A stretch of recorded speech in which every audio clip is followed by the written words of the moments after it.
Hi friends, welcome back to our channel. LSSൻ്റെ paper 2 part എയിലെ പരിസര പഠനം അഥവാ EVSൻ്റെ ക്വസ്റ്റ്യൻ പേപ്പറാണ് നമ്മൾ നോക്കുന്നത്. ഓൾറെഡി നമ്മൾ മലയാളം, ഇംഗ്ലീഷ്, അതുപോലെ തന്നെ GK എല്ലാം അപ്ലോഡ് ചെയ്തിട്ടുണ്ട്. അപ്പോൾ ഇതിലെ ചോദ്യങ്ങൾ എന്തൊക്കെയാണ്, ഉത്തരങ്ങൾ എന്തൊക്കെയാണെന്ന് നമുക്ക് നോക്കാം. ഓക്കെ, അപ്പോൾ ആകെ സ്കോർ 20 പരിസര പഠനത്തിന്. ഒന്നാമത്തെ ചോദ്യം, ചന്ദ്രൻ്റെയും സൂര്യൻ്റെയും ഭൂമിയുടെയും വ്യത്യസ്ത സ്ഥാനക്രമങ്ങളിലുള്ള 2 ചിത്രങ്ങളാണ് ഇവിടെ നൽകിയിരിക്കുന്നത്. ചിത്രങ്ങൾ നോക്കി ഇവയിൽ ചന്ദ്രനും സൂര്യനും ഭൂമിയും ഏതൊക്കെ നിശ്ചിത കള്ളികളിൽ ആണെന്ന് എഴുതാനാണ് പറഞ്ഞിട്ടുള്ളത്.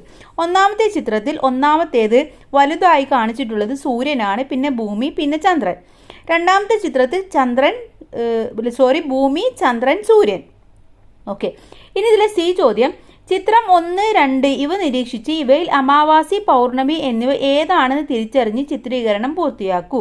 ഇതിലെ ഒന്നാമത്തെ ചിത്രം എന്ന് പറയുന്നത് സൂര്യൻ, ഭൂമി, ചന്ദ്രൻ എന്നുള്ളത് പൗർണമി ദിവസമാണ്. ഇനി രണ്ടാമത്തേതാണെങ്കിലോ, രണ്ടാമത്തേത് ഭൂമി, ചന്ദ്രൻ, സൂര്യൻ, ഇത് അമാവാസിയാണ്. ഇവിടെ വരുന്നത് സൂര്യൻ, ചന്ദ്രൻ, ഭൂമി എന്ന ക്രമത്തിലാണ്. ഓക്കെ, രണ്ടാമത്തേതിൽ വരേണ്ടത് അഥവാ അമാവാസി ദിവസത്തിൽ വരേണ്ടത് സൂര്യൻ, ചന്ദ്രൻ, ഭൂമി. ഒന്നാമത്തേത് കറക്റ്റാണ്, സൂര്യൻ, ഭൂമി, ചന്ദ്രൻ. അപ്പോൾ ഇങ്ങനെയാണ് ഇത് നിങ്ങൾ താഴെ ചിത്രീകരണം പൂർത്തിയാക്കുകയും വേണം. ഇനി ഡി, 2023 മാർച്ച് 7 വെളുത്ത വാവാണ് എങ്കിൽ അടുത്ത വെളുത്ത വാവ് എന്നായിരിക്കും. എന്നാണ്? ഏപ്രിൽ 4-നോ 5-നോ ആയിരിക്കും. കാരണം 28 ദിവസങ്ങൾ കഴിഞ്ഞിട്ടാണ് അടുത്ത ഒരു വാവ് വരുന്നത്. ഇനി ഇതിലെ രണ്ടാമത്തെ ചോദ്യം നോക്കാം. ശ്രീകുട്ടിയുടെ സ്കൂളിൻ്റെ രേഖാചിത്രം നോക്കൂ. രേഖാചിത്രം നോക്കി താഴെ പറയുന്ന ചോദ്യങ്ങൾക്ക് ഉത്തരം എഴുതൂ. ചോദ്യം എയിലെ ഒന്നാമത്തെ ചോദ്യം, സ്കൂളിൻ്റെ ഏതു ദിക്കിലൂടെയാണ് നദി ഒഴുകുന്നത്? ഏത് ദിക്കിലൂടെയാണ്? ഇവിടെ നദി എന്ന് പറയുന്നത് നിങ്ങൾക്ക് സിമ്പിൾ തന്നിട്ടുണ്ട്. അത് മനസ്സിലാക്കുമ്പോൾ നമുക്ക് മനസ്സിലാവും. നദി എന്ന് പറയുന്നത് സ്കൂളിൻ്റെ തെക്ക് ഭാഗത്താണ്. ഇനി പാർക്ക് ഏത് ദിക്കിലാണ്? പാർക്ക് എന്ന് പറയുന്നതും തെക്ക് ഭാഗത്താണ്. ഇനി കൊടിമരത്തിൻ്റെ ഏത് ദിക്കിലാണ് മൈതാനം? കൊടിമരം നോക്കൂ, കൊടിമരത്തിൻ്റെ ഏത് ദിക്കിലാണ് മൈതാനം എന്ന് പറയുന്നത്? തെക്ക് പടിഞ്ഞാറായിട്ടാണ് മൈതാനമുള്ളത്. ഇനി സ്കൂൾ കെട്ടിടത്തിൻ്റെ പടിഞ്ഞാറ് ഭാഗത്ത് ഒരു പൂന്തോട്ടം രേഖാചിത്രത്തിൽ വരച്ചു ചേർക്കൂ. അപ്പോൾ കൂട്ടുകാർക്ക് ഇവിടെ പടിഞ്ഞാററിയാം, ആ പടിഞ്ഞാറ് ഭാഗത്ത് ഒരു പൂന്തോട്ടം വരച്ചു ചേർക്കുകയാണ് വേണ്ടത്. ഇനി ഇതിലെ ബി ചോദ്യം, ദിക്കറിയുന്നതിന് ഉപയോഗിക്കുന്ന ഉപകരണം ഏതാണ്? വടക്ക് നോക്കി യന്ത്രം. 3, ഈ സസ്യത്തിൻ്റെ വേര്, ബീജപത്രം എന്നിവയുടെ പ്രത്യേകത എഴുതൂ. വേര് എന്ന് പറയുന്നത് 4 വേരാണ്, ബീജപത്രം സമാന്തര സിരയാണ്. ഈ 4 താഴെ കൊടുത്തിരിക്കുന്നവയിൽ ഏതു മെഴുകുതിരിയായിരിക്കും ആദ്യം കെടുന്നത് അല്ലെങ്കിൽ അണയുന്നത്? ഏതായിരിക്കും? എ ആയിരിക്കും. കാരണം അതിനെ ഒന്ന് കവർ ചെയ്തിട്ടുണ്ട്, ബാക്കി സിയും ഡിയും കവർ ചെയ്തിട്ടുണ്ട്. പക്ഷെ അതൊന്നും കൂടെ ഉയരത്തിലാണ്. പക്ഷേ എയുടെ കവറിങ് എന്ന് പറയുന്നത് തൊട്ടടുത്ത് തന്നെയാണ്, ആ തീനാളത്തിൻ്റെ തൊട്ടടുത്താണ്. അങ്ങനെ ഓക്സിജൻ കുറയുകയും ആ തീ അണയാൻ കാരണമാവുകയും ചെയ്യും. അഞ്ചാമത്തെ ചോദ്യം, ഒരു സ്കൂളിലെ അധ്യാപകരും വിദ്യാർത്ഥികളും ഇക്കോ ക്ലബിൻ്റെ ആഭിമുഖ്യത്തിൽ ഒരു പാർക്ക് സജ്ജീകരിക്കാനുള്ള ശ്രമത്തിലാണ്. അതിൻ്റെ ഭാഗമായി പൂമ്പാറ്റകളെ ആകർഷിക്കാൻ പറ്റിയ ശലഭോദ്യാനവും സജ്ജീകരിച്ചിട്ടുണ്ട്. ജലജീവികളും ജലസസ്യങ്ങളും ഒക്കെ ഈ പാർക്കിലുണ്ട്. ഈ പാർക്കിൻ്റെ പേരെന്തായിരിക്കും? എന്താണ്? ജൈവ വൈവിധ്യ ഉദ്യാനം. കാരണം ഇവിടെ ശലഭങ്ങളെയും ജലജീവികളെയും ജലസസ്യങ്ങളെയും എല്ലാം ഈ പാർക്കിലുണ്ട്. അതുകൊണ്ട് തന്നെ ഇതിനെ ജൈവ വൈവിധ്യ ഉദ്യാനം അല്ലെങ്കിൽ എക്കോ പാർക്ക് എന്ന് പറയാം. ഇനി 6, അസംബ്ലിയിൽ നിൽക്കവേ ഒരു കുട്ടിക്ക് ബോധക്ഷയം ഉണ്ടായാൽ ചെയ്യാൻ പാടില്ലാത്ത കാര്യമെന്ത്? കിടത്താൻ സൗകര്യമൊരുക്കണം, കിടത്തിയ ശേഷം തല ഉയർത്തി വെക്കണം, കിടത്തിയ ശേഷം കാൽ ഉയർത്തി വെക്കണം, ഇറുകിയ വസ്ത്രങ്ങളാണെങ്കിൽ അയച്ചിടണം. ഏതാണ് ചെയ്യാൻ പാടില്ലാത്തത്? കിടത്തിയ ശേഷം തല ഉയർത്തി വെക്കണം എന്നതാണ് ചെയ്യാൻ പാടില്ലാത്തത്. ഇനി 7ാമത്തെ ചോദ്യം, ഏറ്റവും നീളം കൂടിയ വിരലുകളുള്ള പക്ഷി ഏതാണ്? താമരക്കോഴി. 8, വിളവ് മോശമായ സമയത്ത് കർഷകരുടെ മേൽ അടിച്ചേൽപ്പിച്ച നികുതി ഇളവ് ചെയ്യുവാൻ ആവശ്യപ്പെട്ടു നടന്ന സമരം ഏതാണ്? ഗേഡ സമരം. 9, താഴെ കൊടുത്തിരിക്കുന്നവയിൽ ശരിയായ പ്രസ്താവന ഏത്? ഓമനത്തിങ്കൽ കിടാവോ നല്ല കോമളത്താമര പൂവോ എന്ന പ്രശസ്ത ഗാനം രചിച്ചത് ശ്രീകുമാരൻ തമ്പിയാണ്. തലമുറയായി പാടി കൈമാറി വരുന്ന ഗ്രാമീണ ഗാനങ്ങളാണ് കോൽക്കളിയിൽ ഉപയോഗിക്കുന്നത്. അംഗചേകവരായ തച്ചോളി ഉദയനൻ, ഉണ്ണിയാർച്ച എന്നിവരുടെ വീരസാഹസികത വർണ്ണിക്കുന്ന പാട്ടുകളാണ് വടക്കൻ പാട്ടുകൾ. നൃത്തത്തിനും അഭിനയത്തിനും സംഗീതത്തിനും മുദ്രക്കും ഒരുപോലെ പ്രാധാന്യമുള്ള കലയാണ് ഓട്ടംതുള്ളൽ. ഇതിൽ ശരിയായ പ്രസ്താവന ഏതാണ്? അംഗചേകവരായ തച്ചോളി ഉദയനൻ്റെയും ഉണ്ണിയാർച്ച എന്നിവരുടെ സാഹസിക പാട്ടുകളാണ് അല്ലെങ്കിൽ വർണ്ണനകളാണ് വടക്കൻ പാട്ടുകൾ എന്ന് പറയുന്നത്. ഇനി 10, ഇന്ത്യയിലെ ഒരു സംസ്ഥാനത്തിൻ്റെ ആൾക്കാരുടെ പ്രിയപ്പെട്ട മൃഗമാണ് മിഥുൻ. ഏതാണ് ആ സംസ്ഥാനം? ഏതാണ്? അരുണാചൽ പ്രദേശ്. ഇനി 11, ശരിയല്ലാത്ത ജോഡി കണ്ടെത്താനാണ് പറഞ്ഞിട്ടുള്ളത്. കൂട്ടുകാർക്ക് അറിയാവുന്നതാണ് അല്ലേ? ദേശീയ ഗീതം ബങ്കിംചന്ദ്ര ചാറ്റർജി, ദേശീയ ഗാനം രവീന്ദ്രനാഥ് ടാഗോർ, ദേശീയ പതാക പിംഗളി വെങ്കയ്യ, ദേശീയ മുദ്ര മുഹമ്മദ് ഇക്ബാൽ. ഇതിൽ ശരിയായ ഉത്തരം ഏതാണ്? അടുത്ത 12ാമത്തെ ചോദ്യം, ഒരു സന്ദേശം ഒരു കൂട്ടം ആളുകൾക്ക് ഒരേ സമയം കൈമാറ്റം ചെയ്യുന്ന സംവിധാനങ്ങൾക്ക് പറയുന്ന പേര് എന്താണ്? ബഹുജന ആശയം എന്നാണ് പറയുന്നത്. ബഹുജന ആശയം. ഇനി മാത്സ് പേപ്പറാണ് നമുക്ക് നോക്കാനുള്ളത്. അവസാനത്തെ പാർട്ട് ബിയിലെ പേപ്പർ 2ലെ പാർട്ട് ബി ആണ്. ഗണിതശാസ്ത്രം 20 മാർക്കാണ്. 13ാമത്തെ ചോദ്യം, ഇടപ്പറമ്പ് ഗവൺമെൻറ് LP സ്കൂളിൽ 3 മാസങ്ങളിലായി ഉച്ചഭക്ഷണത്തിന് പച്ചക്കറികൾ വാങ്ങിയതിൻ്റെ ചെലവുകൾ നോക്കൂ. ജൂൺ മാസം 5292 രൂപയാണ്.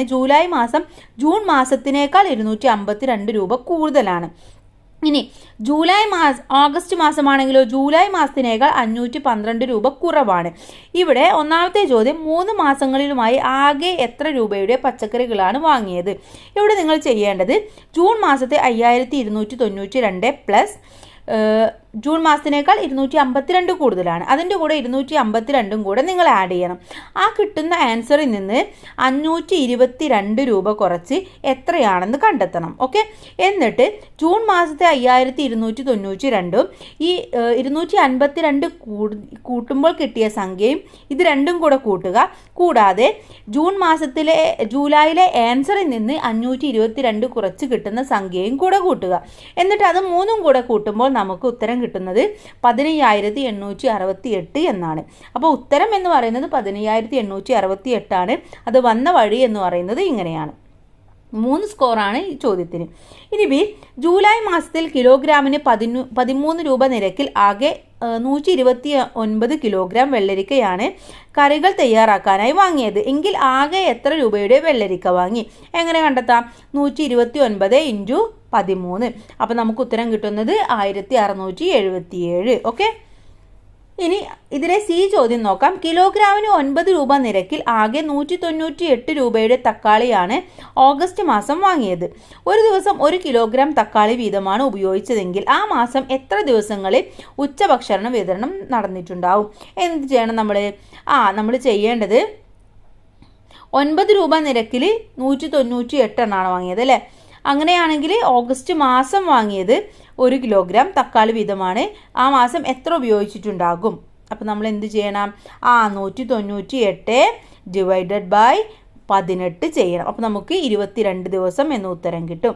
ഇനി 14ാമത്തെ ചോദ്യം, ഒരു ചതുരത്തിൻ്റെ ഒരേ വലിപ്പവും ചുറ്റളവുമുള്ള 2 സമചതുരങ്ങളുടെയും ചിത്രമാണ് താഴെ നൽകിയിരിക്കുന്നത്.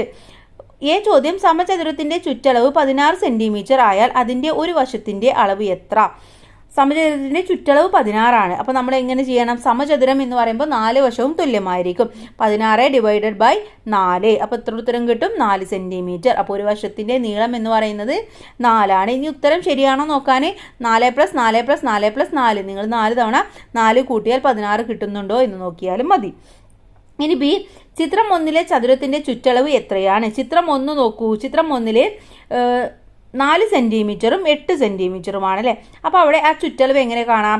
വീതി പ്ലസ് നീളം പ്ലസ് വീതി, അഥവാ 4 × 2 അല്ലെങ്കിൽ 4 + 4 8 + 8. അപ്പോൾ നമുക്ക് ഉത്തരം കിട്ടുന്നത് 24 സെൻറ്റിമീറ്റർ. ഇനി സി നോക്കൂ. 3 ചിത്രങ്ങളും ചേർത്ത് വെച്ച് ഒരു സമചതുരം ഉണ്ടാക്കിയാൽ അതിൻ്റെ ചുറ്റളവ് എത്രയായിരിക്കും? അപ്പോൾ 3ഉം കൂടെ ചേർത്ത് വെക്കുമ്പോൾ അതിൻ്റെ ചുറ്റളവ് എന്ന് പറയുന്നത് 32 സെൻറ്റിമീറ്റർ ആയിട്ട് നമുക്ക് കിട്ടും. നമ്മൾ ഉത്തരമാണ് നോക്കുന്നത്, അതുകൊണ്ടാണ് ഡീറ്റെയിൽ ആയിട്ട് പറയാത്തത്. ഓക്കെ, ഇനി 15-ാമത്തത് കാസർഗോഡ് നിന്ന് 23:15 പുറപ്പെടുന്ന ഒരു ബസ് അടുത്ത ദിവസം രാവിലെ 7:45 പത്തനംതിട്ടയിൽ എത്തിച്ചേർന്നു. ബസ് യാത്രക്കെടുത്ത സമയത്തിനെ കുറിച്ച് നമ്മൾ ഒരുപാട് പഠിച്ചിട്ടുള്ളതാണ് അല്ലേ. അപ്പോൾ ഇവിടെ ഉത്തരം എന്ന് പറയുന്നത് 8 മണിക്കൂർ 30 മിനിറ്റാണ് എടുത്തിട്ടുണ്ടാവുക. ഇവിടെ 23 നിന്ന് പുറപ്പെട്ട് 7ലേക്ക് എത്ര സമയം എടുത്തു എന്ന് നിങ്ങളൊന്ന് കാൽക്കുലേറ്റ് ചെയ്താൽ മാത്രം മതി. 30 നൂറുകൾ ചേർന്ന സംഖ്യ എത്ര പത്തുകൾ ചേരുന്നതിന് തുല്യമാണ്? എത്രയാണ്? 30 നൂറുകൾ എന്ന് പറയുന്നത് 300 പത്തുകൾ ചേരുന്നതിന് തുല്യമാണ്. 17 ഒന്നിടവിട്ട ദിവസങ്ങളിലാണ് മലനാട് എക്സ്പ്രസ് രാജഗിരി റെയിൽവേ സ്റ്റേഷനിലൂടെ കടന്നുപോകുന്നത്. ഏപ്രിൽ 15 ശനിയാഴ്ച വണ്ടി രാജഗിരിയിലൂടെ കടന്നുപോയി. രാജഗിരിയിലൂടെ വണ്ടി കടന്നുപോകുന്ന ഏപ്രിൽ മാസത്തിലെ അവസാനത്തെ തീയതി ഏതായിരിക്കും? 15 കഴിഞ്ഞാൽ പിന്നെ 17. അപ്പോൾ ഏതാണ്? ഒറ്റ സംഖ്യകളാണ് വരുന്നത്. 15, 17, 19, 21, 23, 25, 27, 29. പിന്നെ 31 ഉണ്ടോ? ഇല്ല. അപ്പോൾ ഏപ്രിൽ 29-നാണ് അവസാനമായിട്ട് കടന്നു പോകുന്നത്. 18 ചുവടെ നൽകിയിരിക്കുന്നവയിൽ 3600-ന് തുല്യമായത് ഏത്? ഇത് കൂട്ടുകാർ മൈനസ് ചെയ്ത് തന്നെ കണ്ടുപിടിക്കണം. ഉത്തരം എന്ന് പറയുന്നത് ഓപ്ഷൻ ഡി ആണ്. ഇനി 19-ാമത്തെ ചോദ്യം നോക്കൂ. പാറ്റേണിൽ ഒരു സംഖ്യ തെറ്റായി നൽകിയിരിക്കുന്നു. തെറ്റായി നൽകിയ സംഖ്യയുടെ സ്ഥാനത്ത് വേണ്ട ശരിയായ സംഖ്യ ഏത്? 1000, 1025, 1050, 1075, 1095, 1125, 1150. ഇവിടെ ഏതാണ്? 1000 കഴിഞ്ഞാൽ 25, 50, 75. അത് കഴിഞ്ഞാൽ 1095 അല്ല വേണ്ടത്, 1100 വേണ്ടത്. അപ്പോൾ അതാണ് തെറ്റായ നമ്പർ എന്ന് പറയുന്നത്. അവിടെ ശരിയായി കൊടുക്കേണ്ടത് 1100. കാരണം അവിടെ 25 കൂടിക്കൂടി പോകുന്നത്. 20 2.5 കിലോഗ്രാം മാമ്പഴത്തിന് 135 രൂപയാണ് വില എങ്കിൽ 1 കിലോഗ്രാം മാമ്പഴത്തിൻ്റെ വില 135. അതിൻ്റെ എത്രയായിരിക്കും? 2.5% അല്ലേ. അപ്പോൾ 135-ൻ്റെ പകുതി കണ്ട് അതിൽ നിന്നും അരയും കുറച്ച് കഴിഞ്ഞാൽ നമുക്ക് ഉത്തരം കിട്ടും 54. ഇനി 23 ഒരു സംഖ്യയെ 3 കൊണ്ട് ഹരിക്കുമ്പോൾ 20 ഹരണഫലവും 2 ശിഷ്ടവും കിട്ടി എങ്കിൽ സംഖ്യ ഏത്? സംഖ്യ 63. 22 താഴെ തന്നിരിക്കുന്നതിൽ ഷെയ്ഡ് ചെയ്ത 1/6-നെ സൂചിപ്പിക്കുന്ന ചിത്രമേത്? ഇതോടെ സി എന്ന ചിത്രമാണ്. കാരണം അതിന് എത്രയുണ്ട്? 6 ഭാഗങ്ങളാക്കിയിട്ടുണ്ട്. ഒരു ഭാഗം ഷെയ്ഡ് ചെയ്തിട്ടുമുണ്ട്. 23 26 സെൻറ്റിമീറ്റർ നീളമുള്ള ഒരു ചരട് രണ്ടായി മുറിച്ചു. ഒരു കഷ്ണത്തിൻ്റെ നീളം 12 സെൻറ്റിമീറ്റർ 7 മില്ലിമീറ്റർ ആണെങ്കിൽ രണ്ടാമത്തെ കഷ്ണത്തിൻ്റെ നീളം എത്ര? ഇവിടെ 26 സെൻറ്റിമീറ്റർ നീളമുള്ള ചരടാണ്. അപ്പോൾ അതിൽ നിന്നും ഇത് കുറച്ചാൽ നമുക്ക് ഉത്തരം കിട്ടും 13 സെൻറ്റിമീറ്റർ 3 മില്ലിമീറ്റർ. ഇനി 24 നോക്കൂ. ഒരു ക്ലാസ് മുറിയിൽ 2 കുട്ടികൾ LSS പരീക്ഷ എഴുതുന്നു. ആദ്യത്തെ കുട്ടിയുടെ റോൾ നമ്പർ 11005 ആണ്. അവസാനത്തെ കുട്ടിയുടെ റോൾ നമ്പർ എത്ര? ഇവിടെ 20 കുട്ടികളാണുള്ളത്. അങ്ങനെയാണെങ്കിൽ എത്രയാണ്? 11,024 ആയിരിക്കും അവസാന കുട്ടിയുടെ റോൾ നമ്പർ എന്ന് പറയുന്നത്. ഇത്രയുമാണ് LSSലെ എല്ലാ ക്വസ്റ്റ്യൻസും നമ്മൾ നോക്കി, എല്ലാ ആൻസേഴ്സും നോക്കി. അപ്പോൾ എല്ലാ കൂട്ടുകാർക്കും നല്ല മാർക്ക് തന്നെ സ്കോർ ചെയ്യാൻ കഴിയട്ടെ. Thank you so much.